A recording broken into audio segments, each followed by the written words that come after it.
Morning everyone, I hope you are doing well. तो आज हम क्लास 6 का चैप्टर 3 पढ़ेंगे, fibre to fabric. Fibre to fabric जैसे कि आपको दिख रहा है, NCERT full details with each topic, क्योंकि आपको पता है कि सीटेट, एनवीएस, केवीएस, सब में सिलेबस क्या है 6 to 10। तो हम लोग पहले 6 कंप्लीट करते हैं, फिर 7, फिर 8, फिर 9, 10। तो क्वेश्चन कहीं से भी आ सकता है, फ्रेम होके कहीं से भी आ सकता है। और नाउअडेज़ अब तो स्टेटमेंट बेस्ड क्वेश्चन पूछ रहे हैं, तो आपको बहुत ज़्यादा डिटेल में ही पढ़ने की ज़रूरत है। आप कोई चीज़ें स्किप नहीं कर सकते हैं। मैंने बहुत कंसाइज करने की कोशिश की है इस चैप्टर्स को, तो ओनली इम्पॉर्टेंट पॉइंट्स हाईलाइट करिए। एक बार आप समझ जाइए चैप्टर के अंदर है क्या।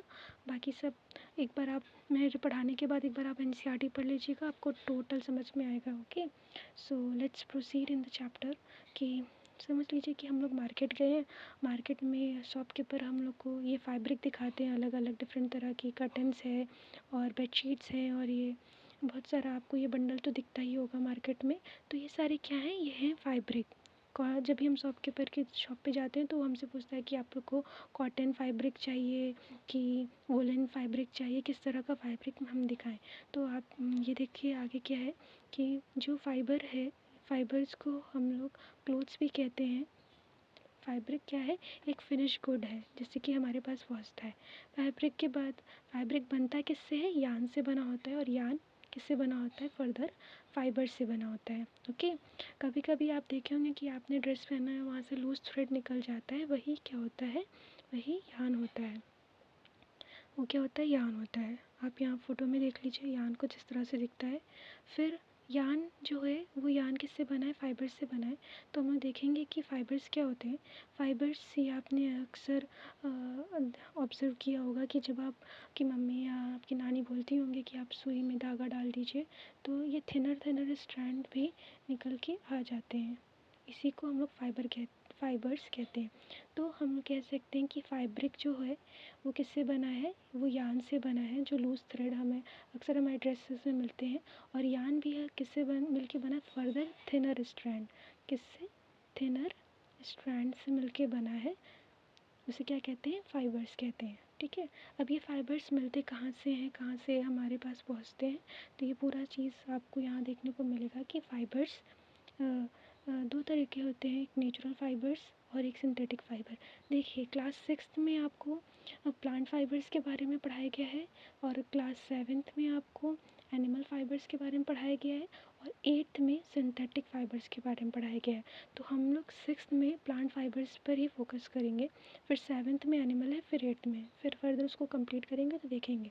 ठीक है, जो हमें नेचर से प्रोवाइड होता है वो क्या है, प्लांट और एनिमल फाइबर्स। जो नेचर हमें देती है, जो नेचुरल फाइबर्स है वो प्लांट है, प्लांट से जो हमें मिलता है, और जो एनिमल से हमें फाइबर मिलता है। सिंथेटिक क्या है, वो हमें, सिंथेटिक मीन्स मैन मेड, और ये केमिकल सब्सटेंस के बने होते हैं, for example polyester, nylon and acrylic. Okay, फिर फाइबर्स ऑब्टेन फ्रॉम प्लांट देख लेंगे, कौन कौन से फाइबर है, कॉटन है, जूट है। जूट आप अक्सर देखे होंगे, जूट के बोरे आते हैं, जूट में एग्रीकल्चर कमोडिटीज़ आती हैं, जूट के बैग भी आ गए आजकल, डेकोरेटिव सामान्स भी मिलते हैं जूट के। ओके, तो और फिर एनिमल्स से जो हमें फाइबर्स मिलते हैं वो कौन कौन से होते हैं, वुल और सिल्क। वुल हमें मिलता है from the fleece of the sheep and goat, और and from the hair of rabbit, yak and camels. ये सब आप बहुत अच्छे से पढ़िएगा, क्योंकि सीटेट एग्ज़ाम जो है वो ज़्यादातर क्वेश्चन स्टेटमेंट बेस ही देता है, तो एक भी चीज़ नहीं आएगी आपको, तो क्वेश्चन गलत होने के चांसेस बहुत ज़्यादा हैं। ओके, और इसके बाद ये स्लाइड तो बहुत इम्पॉर्टेंट है, बहुत इम्पॉर्टेंट है, इसे आप ध्यान से देखिएगा।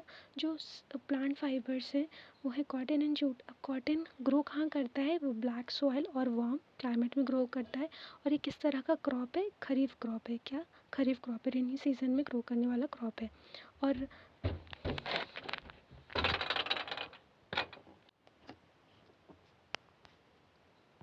सब प्लांट फाइबर्स में आपको कॉटन मिलेगा, और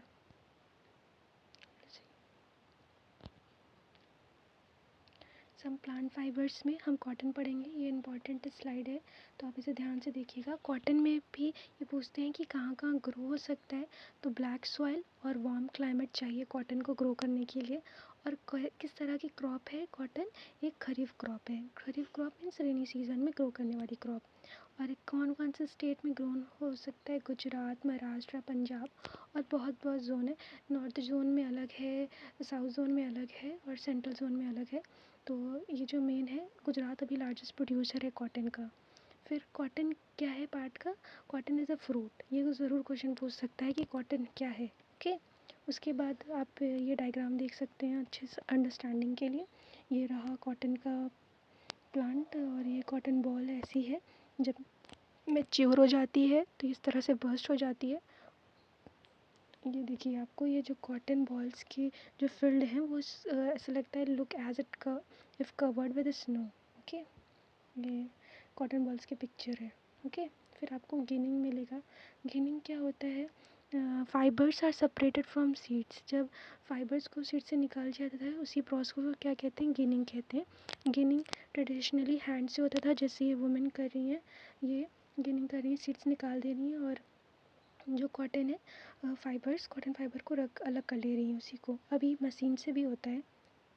फिर ये देखिए कॉटन प्लांट है, सो कॉटन प्लांट, फिर कॉटन फाइबर हमें मिल गया, कॉटन फाइबर से कॉटन आइटम्स मिल गई है। ओके, अभी रहा जूट। जूट भी कैसा है, रेनी सीजन का क्रॉप है। ओके, और ये कहाँ ग्रो करता है, मैंने ऐसे लिखा है, आप ऐसे याद कर सकते हैं कहाँ कहाँ ग्रो होता है, ABW। ए बी तो आपको याद ही रहेगा, ए के बाद बी आता है, तो ए से असम, बी से बिहार और डब्ल्यू से वेस्ट बंगाल। ओके, और plant harvested when it is flowering stage, अपने फ्लावरिंग स्टेज पे रहता है तभी इसे हार्वेस्ट कर लिया जाता है।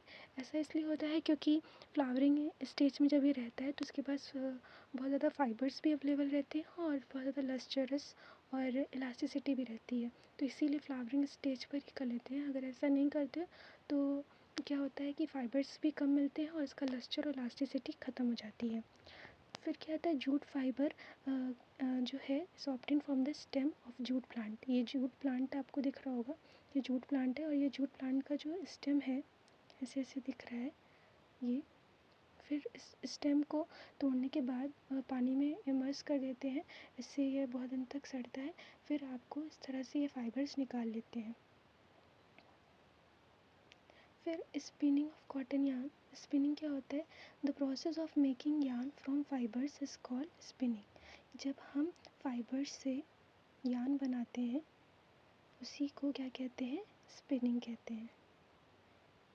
स्पिनिंग के लिए एक सिंपल डिवाइस, हैंड डिवाइस होती है, इसे आप टकली कहते हैं। टकली कुछ इस तरह से दिखती है।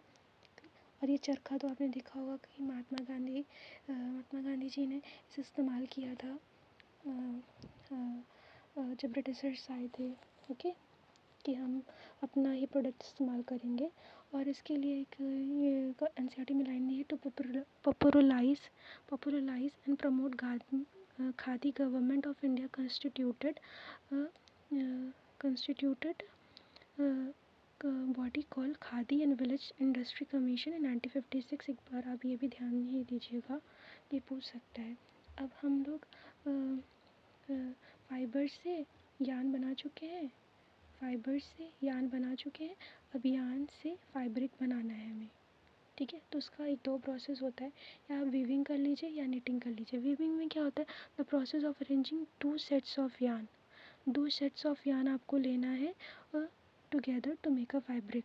ओके, जब भी आप अपना ड्रेस देखेंगे बहुत क्लोजर से तो आपको हमेशा ऐसे इस तरह का पैटर्न दिखेगा, इसमें 2 सेट्स ऑफ यार्न लगे होते हैं, उसी को वीविंग कहते हैं। निटिंग में क्या होता है, single yarn is use to make a piece of fabric. Example socks, जब बहुत पुराने के लोग स्वेटर सिलते थे, हम लोग की नानी या दादी सिल के दिया करती थी, तो वो सिंगल यार्न इस तरह ऊन का एक गोला रहता था, उसको उन्होंने 2 ऐसे ही इंस्ट्रूमेंट रहता था उसी से सिलती थी, तो उससे स्वेटर तैयार हो जाता था। या आप वीविंग का एग्जाम्पल देख सकते हैं, ये एक सेट्स यहाँ लगाई हैं, फिर दूसरा सेट्स ये सिल रही हैं, तो इससे एक वीविंग, एक फैब्रिक बन के तैयार हो जाएगा ऐसे ऐसे पैटर्न में रहता है। अभी भी अगर आप क्लोज से देखेंगे तो आपको दिख जाएगा अपने ड्रेस में। ओके, निटिंग का एग्जांपल क्या है? निटिंग का एग्जांपल ये है, जैसे कि मैं आपको बता रही थी, ये रहा एक सिंगल यहाँ इन्होंने लिया है, उसी को कर रही है। तो ऐसी एक मटेरियल ऐसी बन गया है फैब्रिक। ओके, ये रहा सॉक्स। अब हिस्ट्री क्या है? हिस्ट्री में क्या है कि अर्ली इंडियंस जो रहते थे वोर फैब्रिक, अर्ली इंडियंस जो है वो wore fabric made up of cotton that grow near Ganga. Flax क्या है? फ्लैक्स भी एक प्लांट है जो नेचुरल है, नेचुरल प्लांट फाइबर्स है। क्या ये एंशिएंट इजिप्ट के लोग कॉटन और फ्लैक्स को कल्टीवेट करते थे near Nile river. Okay, Nile आपको पता ही होगा, रिवर एक। अब क्या है कि अब ये एनसीईआरटी के पीछे दिया है, और ये भी आपको जानने के लिए बहुत ज़रूरी है क्योंकि क्वेश्चन कहीं से भी फ्रेम हो सकता है। हमें आइडेंटिफाई करना है कि यान किस किस तरह का है। ओके, आप गई और आपको कोई शॉपकीपर ये बोल के दे दिया कि ये कॉटन का है, पर आप इसे घर आके चेक कर सकती हैं। कैसे? ये आपको नेचुरल फाइबर चेक करने के तरीके दिए हैं। ये सिंथेटिक, नेचुरल फाइबर में अगर कॉटन है तो ये बर्न करेगा, श्रिंक नहीं होगा, ठीक है। और इसका ओडर कैसा होगा? बर्निंग ऑफ पेपर की तरह, बर्निंग पेपर की तरह। जैसे पेपर जलते वक्त स्मेल आती है, वैसी इसका स्मेल होगा। अगर ऐसा नहीं है तो ये कॉटन नहीं है। वुल का क्या है? वुल का ये श्रिंक हो जाएगा, बर्न भी हो जाएगा, लेकिन मेल्ट नहीं होगा। ओके, इसका ओडर कैसा है? बर्निंग ऑफ हेयर, जैसे बाल जलता है उसकी तरह। और सिल्क का कैसा है कि श्रिंक हो जाएगा, shrink away from the flame, flame से shrink away from the flame and burn, does not melt, melt भी नहीं होगा। ओके, मेल्ट नहीं होगा। और इसका ऑर्डर कैसा है? इसका ऑर्डर है चैरेड मीट की तरह, जले हुए मीट की तरह। और सिंथेटिक फाइबर में आप देख रहे हैं बर्न भी होगा, श्रिंक भी होगा, मेल्ट भी होगा, और इसकी ऑर्डर जो होगी बर्निंग ऑफ प्लास्टिक, क्योंकि ये केमिकल से बना है। Thank you for watching. अब हम लोग नेक्स्ट चैप्टर में मिलते हैं। बहुत कंसाइज करके मैंने पढ़ाया है, तो आप देखते रहिए सीरीज़, आगे भी मैं लाऊंगी। ओके, और do comment and tell me कि कैसा रहा वीडियो। Okay, thank you.